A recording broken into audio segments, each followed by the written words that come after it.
Hello everyone, it is Wednesday, my dudes, so you know what that means. We are back for, not really the final time, but the final episode of the Acolyte.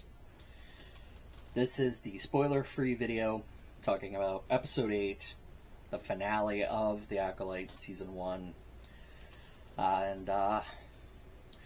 I don't really have too many non-spoiler thoughts. There's a lot to talk about in this episode, but it's mostly spoilers. So, towards the end of this, I'm going to talk about my plans for the rest of the videos that I'm going to do on the Acolyte, because yes, I'm going to do a few more. So, anyway, let's just jump right into it. What did I think about this episode? For the most part, I like this episode. I think it's my second favorite of the episodes, with the first one being episode 5. Which is not to say that I don't have gripes about this episode, because I do. Mainly just the fact that there are a lot of plot contrivances in this episode. Feels like things happen just so other things can happen. Particularly in regards to sequel baiting. Because yes, this show ends very much with the idea that it's going to get a second season. Now, I'm not going to say yet whether or not I would want that. That's going to be for a later video.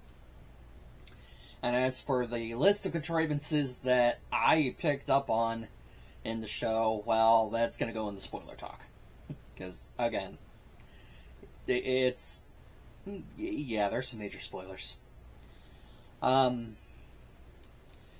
of the few things, because I do like talking about the things that I liked about the show, there is a scene where these two ships are flying through the rings of this planet near Brendok. And visually speaking, I've never actually looked at what the rings of Saturn and in real life actually look like, beyond just, the bare minimum picture. But the visual that they use for that chase is very good and very pretty. I dig it. I can just hear, a couple of people online being like, well, we're talking about friggin' space debris visuals. Man, you're stretching for things you like about this show. No, I'm just going to point out the things that I like. Thank you. Anyway. Let's see, what what do I have that's not spoilery? Looking at my notes here. As usual, the fight scenes in this show are pretty dang good. The lightsaber duel between Saul and the Sith Lord are pretty freaking cool. Minus, there's some slow-mo moments in the fight that I don't really dig. It feels like they brought Zack Snyder in for this. But, for the most part, I love the lightsaber fight between Saul and the Sith Lord. They even do some really cool stuff with it that I think is just neat. And, the fight between May and Osha, in terms of just martial arts, is also very good. Again, if you're used to martial arts films, it's nothing you haven't seen before, but it's still good, at least in my opinion. There's more I want to say on the fight between May and Osha, but again, spoiler talk. Which, I don't know if I can talk about all those spoilers points in one video, so there might be 3 to this. I really need to look into editing software. Anyway. Speaking of May and Osha, it finally feels like Osha developed a personality. Instead of just, her being there. I haven't gotten much off of Osha this entire show. I don't think I could have described how she acts in any way. And I do honestly believe it's mostly just, her actor, like, being able to bounce off of the character of the Sith Lord. I do like seeing the two of them interact. I think their scenes are some of the best. And minus the weirdly horny part in episode 6. But, and honestly, I just like the actor behind the Sith Lord as a whole. So, anyway. One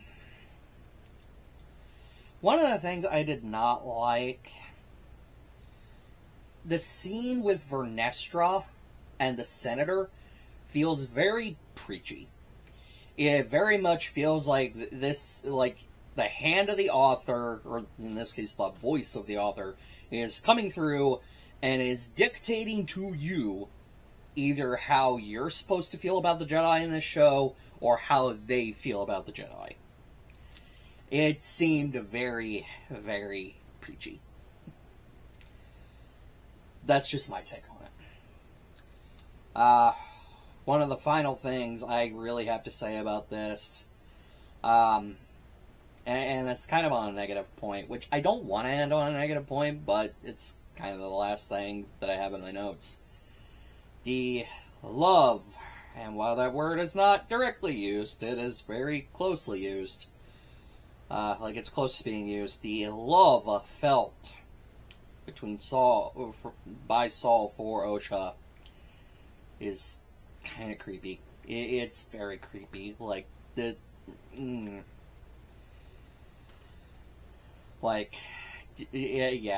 doesn't feel good to think about. Let's just leave it there. So, overall, I did enjoy the episode, minus this one few minutes where things kind of fall apart. But that's for the spoiler talk.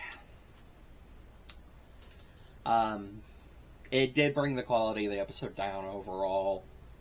Otherwise, I do feel like this could have been a solid episode. So anyway, what do I have planned for the rest of talking about the Acolyte? Obviously, I have the spoiler video, or videos, and from there, I want to do a final thoughts on the series or season as a whole, and then I want to talk about... I do still want to do that video on the flashback episodes, because there's something rattling around in my brain that I think might be there. If at the end of my note-taking and rewatching I feel like I'm wrong, I'll just scrap the video, and I'll put up on Twitter whether or not I scrap it. If, for whatever godforsaken reason, you were on that just awful platform, just look for my YouTube name. Yeah, you'll find me. And then I do want to talk about the Sith situation in this show, because we do have a Sith situation. And that one's going to be very spoiler heavy. Actually, kind of those 3 topics in general are going to be spoiler heavy. So, if you have any interest in the show, watch it all before I do those videos, or whenever I get to them. I'm going to try to get to a couple of them this week. No promises. Because, night shift. Yay. Anyway, that's all I got for now.